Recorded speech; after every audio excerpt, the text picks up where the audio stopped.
नमस्कार।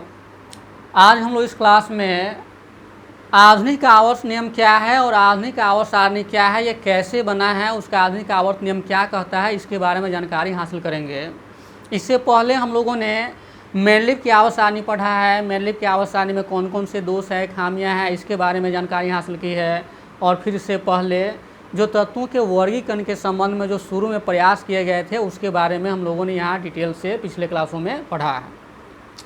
और इस क्लास में आज हम लोग यहाँ जानेंगे कि आधुनिक आवर्त नियम क्या है और आधुनिक आवर्त सारणी क्या है, ये कैसे बना है, इसमें वर्गों की संख्या कितनी है, आवर्तों की संख्या कितनी है, ये मैनलिफ की आवर्त सारणी से किस प्रकार भिन्न है, इन सारे चीज़ों के बारे में इसमें जानकारी हासिल करेंगे। तो सबसे पहले हम लोग यहाँ मॉडर्न पीरियडिक लॉ ये क्या कहता है, इसके बारे में जानेंगे। मॉडर्न पीरियडिक जो लॉ है वो जे हेनरी मोसले ने 1913 ईस्वी में दिया था। उन्होंने कहा था कि परमाणु संख्या किसी भी तत्वों का एक सबसे मौलिक गुण होता है।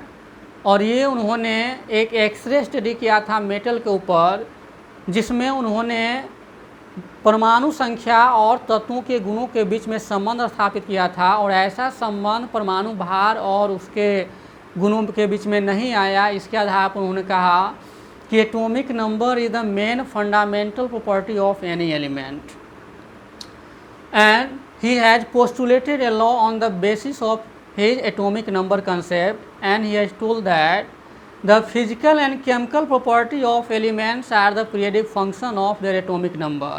It means elements are arranged in the order of their increasing atomic number, then property of elements are repeated.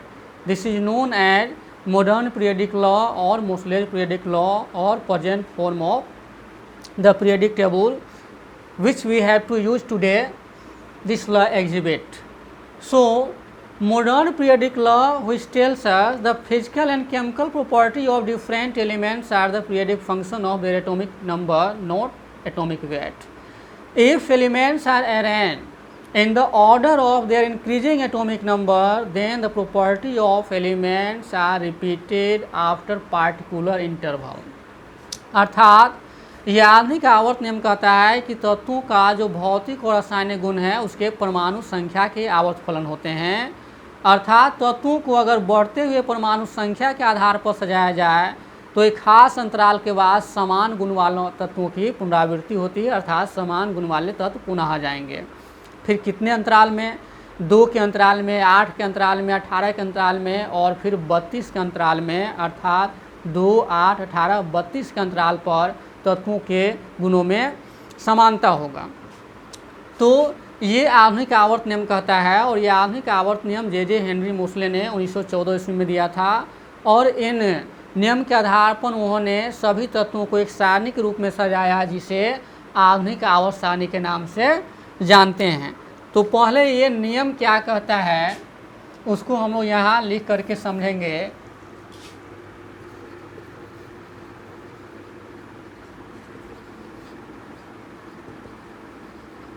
Modern periodic law.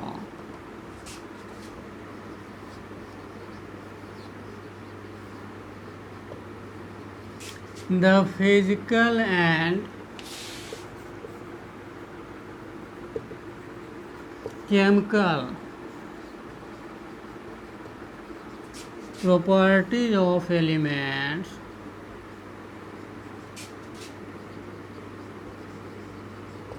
are the periodic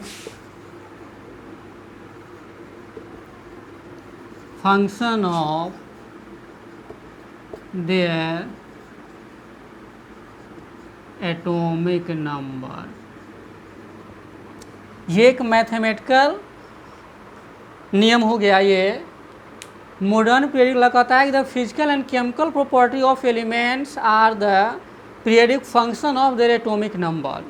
पहले मैनलिफ की आवर्त सारणी में क्या था कि उसके भौतिक और रासायनिक गुण उसके परमाणु भार के आवर्त फलन होता था, और यहाँ भौतिक और रासायनिक गुण उसके परमाणु संख्या के आवर्त फलन होता है। अर्थात वहाँ परमाणु भार के जगह पर यहाँ परमाणु संख्या हो गया है। इसको अगर हम व्याख्या करते हैं तो एक लाइन और हम यहाँ लिख सकते हैं कि if elements are arranged in the order of their increasing atomic numbers,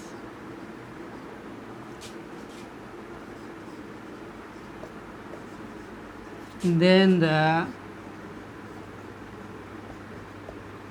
properties of elements are repeated.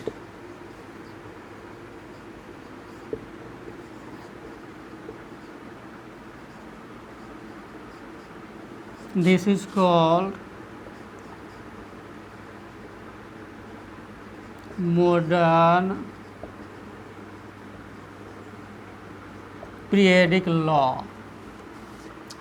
अब इसको हम लोग थोड़ा ढंग से समझ ले। ये कहता है कि the physical and chemical property of elements are the periodic function of the atomic number, अर्थात तत्वों का जो भौतिक और रासायनिक गुण है उसके परमाणु संख्या के आवर्त फलन होते हैं। उसी की यहाँ व्याख्या फिर नीचे की गई है कि if elements are arranged in the order of the increasing atomic number then property of elements are repeated, अर्थात तत्वों को अगर उसके बढ़ते हुए परमाणु संख्या के आधार पर सजाया जाए तो एक खास अंतराल के बाद समान गुण वाले तत्वों की पुनरावृत्ति होती है, अर्थात समान गुण वाले तत्व पुनः आ जाएंगे। फिर से एक बार कहेंगे कि तत्वों के भौतिक और रासायनिक गुण उसके परमाणु संख्या के आवर्त फलन होते हैं, अर्थात तत्वों को उसके बढ़ते हुए परमाणु संख्या के आधार पर सजाया जाए तो एक खास अंतराल के बाद समान गुण वाले तत्वों की पुनरावृत्ति होती है। इसे आधुनिक आवर्त नियम कहते हैं।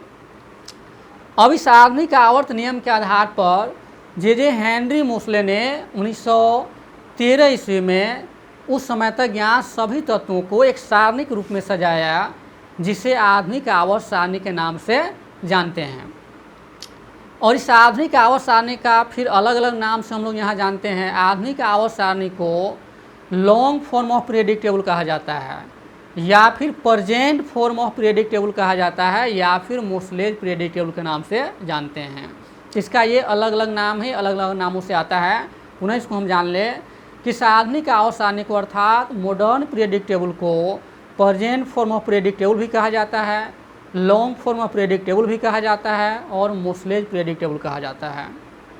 इन नामों में इसको हम ज़्यादातर मोसलेज पीरियडिक टेबल के नाम से नहीं जानते हैं, इसलिए कि जे हेनरी मोसले ने, जिसे father of concept of atomic number के नाम से जाना जाता है, अर्थात एटॉमिक नंबर के सिद्धांत के जनक के तौर पर जाना जाता है हेनरी मोसले को, जो उन्होंने दिया था एटॉमिक नंबर का कंसेप्ट। तो इसमें जो सारा जो काम किया हुआ है वो मेंडलीफ का किया हुआ है। मेंडलीफ ने ही सारे प्रयास कर करके उन्होंने विभिन्न वर्गों में और आवर्तों में एलिमेंट को सजाया था।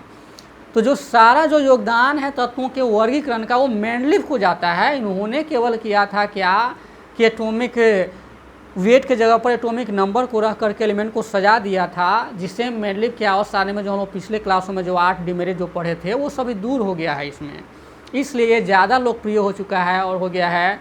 यही कारण से आज हम लोग इसका अध्ययन करते हैं। तो इसमें जो सारा जो काम किया हुआ है रिसर्च का या फिर उसके गुणों का या अध्ययन का, वो मेंडलीफ ने किया है। इन्होंने केवल एटॉमिक मास के जगह पर एटॉमिक नंबर रख दिया है और जिससे उनके दोषों को इसमें दूर कर दिया गया है। तो सारा जो योगदान है पीरियडिक टेबल के निर्माण का वो मेंडलीफ हो जाता है, इसलिए हम इसे मॉडर्न पीरियडिक टेबल तो कहेंगे लेकिन मोसलेज पीरियडिक टेबल नहीं कहेंगे, क्योंकि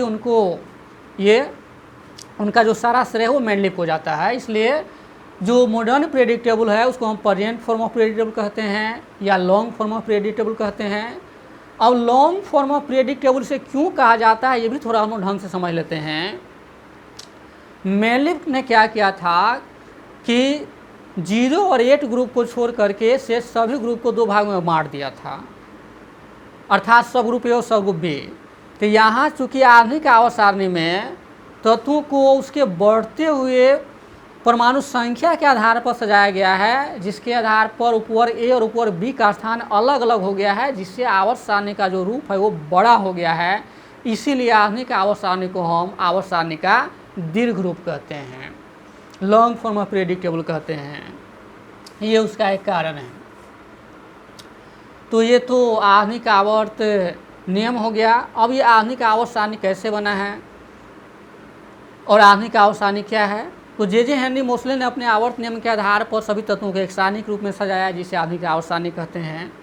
अब ये आधुनिक आवर्त सारणी भी मेनलिफ की आवर्त सारणी की ही तरह वर्गों और आवर्तों में बटा हुआ है। इसमें भी वर्गों की संख्या 9 है और आवर्तों की संख्या 7 है।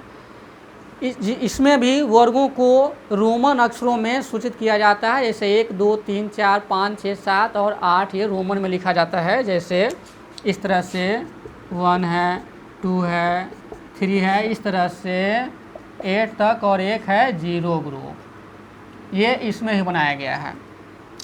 और इस आवर्त सारणी में भी 0 और 8 ग्रुप को छोड़ करके से सभी वर्गों को 2 भागों में बांट दिया गया है, जिसे उपवर्ग ए और उपवर्ग बी कहते हैं। आज लेकिन इस ए और बी को यहाँ हटा दिया गया है, क्योंकि IUPAC का जो रिसेंट जो रिकमेंडेशन हुआ है 1986 के आसपास, इसमें इस सब ग्रुप ए और बी के स्थान को हटा दिया गया है और टोटल वर्गों को 18 कर दिया गया है, और उसे अरबी संख्याओं में लिखा जाता है 1 से 18 तक। तो जानने से पहले हम लोग ये जान लें कि आखिर जिस समय जे हेनरी मोसले ने इस पीरियोडिक टेबल की रचना की थी, उस समय इसमें क्या क्या परिवर्तन किए गए, और उन्होंने कुछ ज़्यादा परिवर्तन नहीं किया, हूबहू मेनलिफ की बातों को ही यहाँ पर रखा।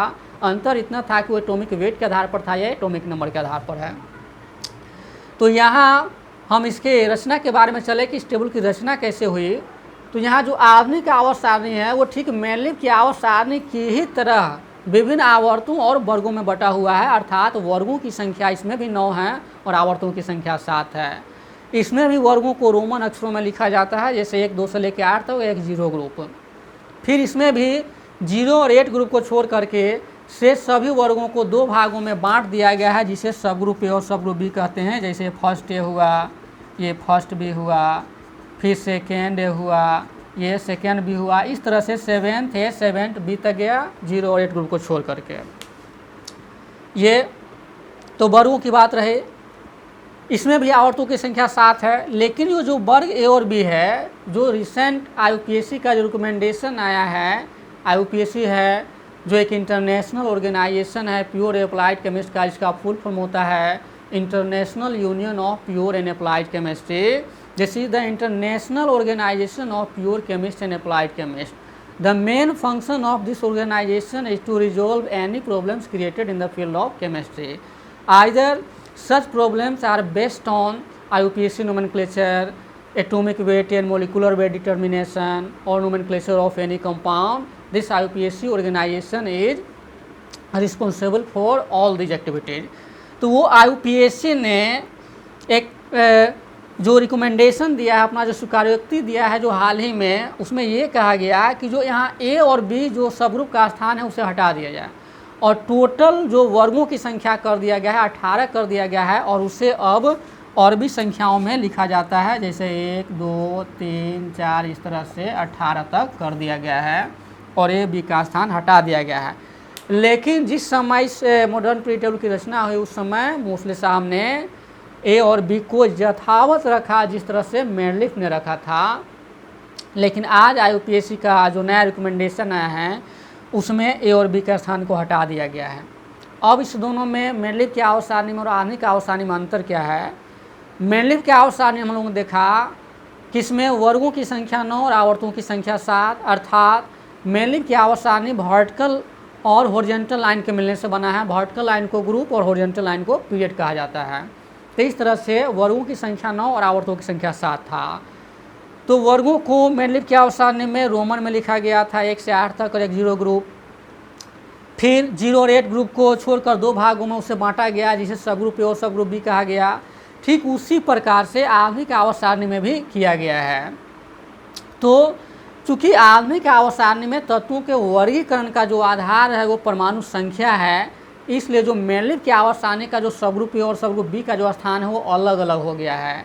इस तरह से जो आवर्त सारणी का जो रूप है वो थोड़ा बड़ा हो गया हुआ है, इसीलिए आधुनिक आवर्त सारणी को आवर्त सारणी का दीर्घ रूप कहा जाता है, अर्थात मॉडर्न पीरियोडिक टेबल को हम long form of periodic table के नाम से भी जानते हैं। क्यों जानते हैं? ये पूछा भी जाता है कि why modern predictable is considered as the long form of predictable, because in case of modern predictable the basis of arranging the element is the atomic number. In case elements are arranged on the basis of their increasing atomic number, then the position of subgroup A and subgroup B becomes separate to each other in this predictable. So modern predictable is also known as the modern long form of predictable और present form of predictable. अर्थात mainly क्या आवर्त सारणी में जो subgroup ए और subgroup B का जो स्थान है वो आधुनिक आवर्त सारणी में, चूँकि आधुनिक आवर्त सारणी में तत्वों के जो वर्गीकरण का आधार है वो परमाणु संख्या है, और जब परमाणु संख्या के आधार पर तत्वों को वर्गीकृत किया गया है तब उसमें सबग्रुप ए और सबग्रुप बी का स्थान अलग अलग हो गया है, जिससे आवर्त सारणी का जो रूप है वो बड़ा हो गया है. इसीलिए आधुनिक आवर्त सारणी को आवर्त सारणी का द्विग्रुप कहते हैं, अर्थात लॉन्ग फॉर्म ऑफ प्रेडिक्टेबल कहते हैं. ये है. अब अगर बहुत सारा चीज़ इसमें बता ही दिया गया है, अगर इसमें इसके बनाने की बात होगी, टेबल के डिटेल में एक्सप्लेनेशन की बात होगी, इसमें कहेंगे कि आधुनिक आवर्त सारणी भी मेनली की आवर्त सारणी की ही तरह उदग्र और क्षैतिज दो प्रकार के कतारों के मिलने से बना हुआ है. उदग्र कतारों को वर्ग और क्षैतिज कतारों को आवर्त कहते हैं. इसमें भी वर्गों की संख्या 9 और आवर्तों की संख्या 7 है. इसमें भी वर्गों को रोमन में लिखा जाता है 1 से 8 तक, एक जीरो ग्रुप. इस आवर्त सारणी में भी 0 और 8 ग्रुप को छोड़ करके से सभी वर्गों को दो भागों में बांट दिया गया है, जिसे उपवर्ग और उपवर्ग भी कहते हैं. लेकिन यूपीएससी के नए रिकमेंडेशन के अनुसार इसमें सब ग्रुप ए और बी को हटा दिया गया है और 1 से लेकर के 18 तक कर दिया गया है. अर्थात अब हम लोग जब अध्ययन करेंगे तो यहाँ ए और बी तो साथ साथ रहेगा ही, उसमें लिखा भी रहता है, और टोटल वर्गों की संख्या इसमें 18 कर दिया गया है. ये अब एक एक करके इसमें हम लोग पीरियड में चलते हैं कि किस पीरियड में कितने एलिमेंट को रखा गया है.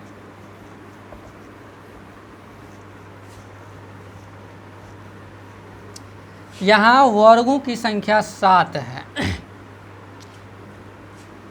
तो यहाँ जो आवर्तों की संख्या 7 है, वर्गों की संख्या 9 है. तो यहाँ फर्स्ट पीरियड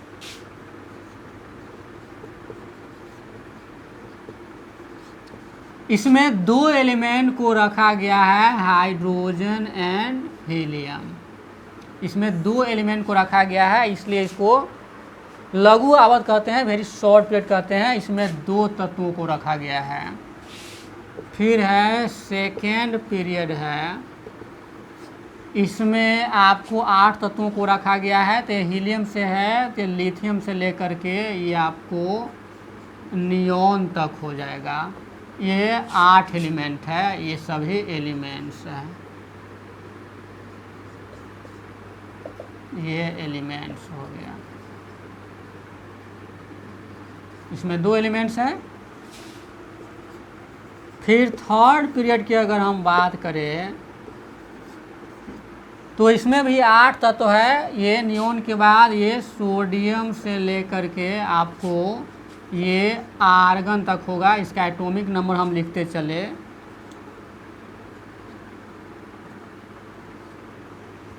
तो इसमें भी 8 एलिमेंट्स हैं. अगर हम यहाँ फोर्थ पीरियड की बात करें तो इसमें 18 तत्वों को रखा गया है. ये आर्गन है तो ये पोटेशियम, ये 19 से लेकर के आपको ये क्रिप्टन 36 तक, इसमें 18 एलिमेंट्स हैं. फिर यहाँ अगर हम फिफ्थ पीरियड की बात करें तो इसमें ये क्रिप्टन के बाद यहाँ रूबिडियम आरबी ये 37 से लेकर के ये आपको जेनॉन ये 54, इसमें भी 18 तत्व हैं. ये रूबिडियम है 37, ये जेनॉन है. फिर अगर हम सिक्स्थ पीरियड की बात करें तो इसमें सीजियम सी से आपको 55 से लेकर के ये रेडॉन RN 86 तक, इसमें 32 तत्व होंगे. ये 32 एलिमेंट्स है. और सेवेंथ जो पीरियड है ये अभी इनकम्प्लीट पीरियड है. ये फ्रांसियम से लेकर के इसमें रखा गया है Fr फ्रांसियम 87 होता है। इतना से लेकर के अभी तक इसमें 25 एलिमेंट्स को रखा गया है, यानी कि ये इनकम्प्लीट पीरियड है। ये इनकम्प्लीट है, यानी कि इनकम्प्लीट इसलिए कहा गया है कि जैसे जैसे इसमें अलग अलग एलिमेंट का जो खोज होता चला जाएगा इसमें डलाता चला जाएगा। इसको हम थोड़ा गौर से समझ लें। ये मॉडर्न पीरियोडिक टेबल में या फिर मेनली पीरियोडिक टेबल में यहाँ आवर्तों की संख्या 7 है, तो हम यहाँ मॉडर्न पीरियोडिक टेबल की बात कर रहे हैं। तो फर्स्ट पीरियड में 2 ही तत्वों को रखा गया है, हाइड्रोजन और हीलियम में एंड है। हाइड्रोजन और हीलियम को रखा गया है, इसमें 2 एलिमेंट है, इसलिए इसके अति लघु आवर्त कहा जाता है। फिर सेकेंड और थर्ड पीरियड प्रत्येक में 8-8 तत्वों को रखा गया है, जिसे लघु आवर्त कहा जाता है, शॉर्ट पीरियड कहा जाता है। फिर यहाँ फोर्थ और फिफ्थ पीरियड में प्रत्येक में 18-18 तत्वों को एक साथ रखा गया है, जिसे लॉन्ग पीरियड कहा जाता है, अर्थात दीर्घ आवर्त। फिर छठी आवर्त में 32 तत्वों को एक साथ रखा गया है, इसे अति दीर्घ आवर्त कहा जाता है, यानी वेरी वेरी लॉन्ग पीरियड को कहते हैं। सातवें पीरियड जो फ्रांसियम से स्टार्ट होता है और इसमें लगभग 25 एलिमेंट को रखा गया है, ये इनकम्प्लीट पीरियड कहलाता है कि जैसे जैसे जो नए एलिमेंट आते जाएंगे इसमें रखाता जाएगा। तो ये सही पीरियड में अलग अलग एलिमेंट है। ये हाइड्रोजन और हीलियम हुआ जो पहले आवर्त में इसको रखा गया है। यहाँ लिथियम 3 है और ये सभी के सभी इनर्ट गैस है, और यहाँ हीलियम के बाद लिथियम आता है, फिर यहाँ इनर्ट गैस आ जाएगा जो 8वें ग्रुप में, जैसे इस तरह से पीरियड जाता है। तो उसमें 8 एलिमेंट्स होगा। फिर यहाँ तीसरे आवर्त में सोडियम 11, एटॉमिक नंबर 11 से लेकर के यहाँ आर्गन 18 तक होगा, यानी कि 8 एलिमेंट इसमें होगा। फिर यहाँ चौथे आवर्त में जो पोटेशियम 19 से लेकर के यहाँ क्रिप्टन 36 से लेकर के तक यहाँ 18 तत्व होगा इसमें।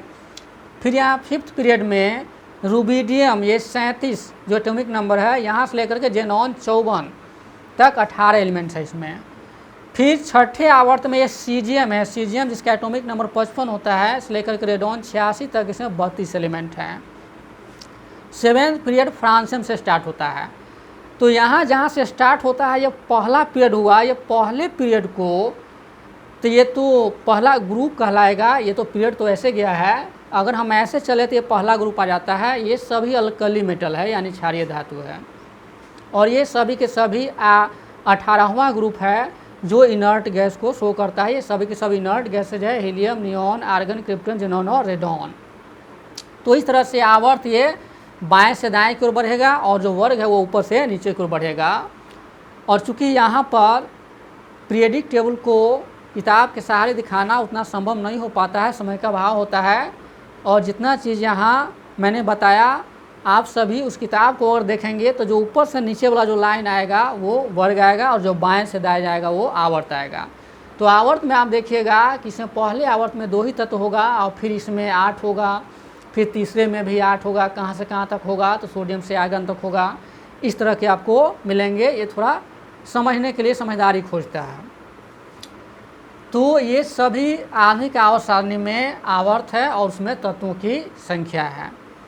अगर हम वर्गों की बात करें तो कुछ प्रमुख जो वर्ग है, जो पहला जो ग्रुप कहता है जिसको क्षारीय धातु के नाम से जाना जाता है, तो ये पहले ग्रुप का ये सदस्य क्षारीय धातु हुआ, जिससे लिथियम हुआ, सोडियम हुआ, पोटेशियम हुआ, रूबिडियम हुआ, सीजियम हुआ, फ्रांसियम हुआ। यहाँ हाइड्रोजन अधातु है, चूँकि इसका गुण है हाइड्रोजन के गुण के समान है, इसलिए यहाँ पर रख दिया गया है।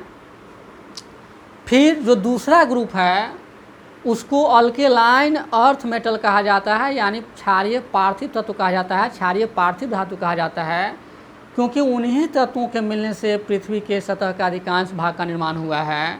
तो इस प्रकार से हम लोग पुनः समझ लें कि जो फर्स्ट ग्रुप एलिमेंट है उसको अल्कली मेटल कहते हैं, सेकेंड ग्रुप एलिमेंट को अल्केलाइन अर्थ मेटल कहते हैं। फिर जो 17 ग्रुप जो है ये सब स्पेशल ग्रुप है। 17 ग्रुप में हैलोजन का रखा गया है, जिसमें है क्लोरीन है, ब्रोमीन है, आयोडीन है, फ्लोरीन है, एस्टेस्टाइन है। तो ये सभी के सभी हैलोजन है। चूँकि इसको हैलोजन इसलिए कहा जाता है, और हैलोजन शब्द का अर्थ होता है साल्ट प्रोड्यूसर अर्थात लवण उत्पादक। ये सभी तत्व किसी धातु से अभिक्रिया करके लवण का निर्माण करता है, इसलिए इसको लवण उत्पादक अर्थात साल्ट प्रोड्यूसर कहा जाता है, और उसी को ग्रीक भाषा में हैलोजन नाम दिया गया है, जिसको एक लेटर से डिनोट करते हैं। तो जो 17 ग्रुप है, फिर जो 18 ग्रुप है उसमें इनर्ट गैस को रखा गया है, ये 18 ग्रुप है, 18वां ग्रुप है। अक्रिय गैसों को रखा गया है, जिसको नोबल गैस भी कहते हैं, रेयर गैस भी कहते हैं। इसमें अक्रिय गैस को इसलिए रखा गया है क्योंकि अक्रिय गैस की जो संयोजकता है वो शून्य होता है, इसलिए इसको 0 ग्रुप का सदस्य कहते हैं। उसी 0 ग्रुप को जो आधुनिक आवर्त सारणी है उसमें 18 ग्रुप में इसको रख दिया गया है। तो इस तरह से हम लोगों ने देखा है कि पहले ग्रुप को अल्कली मेटल कहते हैं, सेकेंड ग्रुप एलिमेंट को अल्केलाइन अर्थ मेटल कहते हैं, 17 जो ग्रुप है उसको हैलोजन कहा जाता है, जो 18 ग्रुप है उसको इनर्ट गैसेज कहा जाता है। ये है। फिर आगे इसमें फिर ब्लॉक के आधार पर बांटा गया है। तो यहाँ हम देख रहे हैं कि जो एस ब्लॉक का जो एलिमेंट होगा और पी का होगा उसको नॉर्मल एलिमेंट या फिर रिप्रेजेंटेटिव एलिमेंट कहा जाता है। डी ब्लॉक एलिमेंट को ट्रांजिशन एलिमेंट्स कहा जाता है, चूँकि सभी की सभी धातु है इसलिए उसको ट्रांजिशन संक्रमण धातु भी कहते हैं।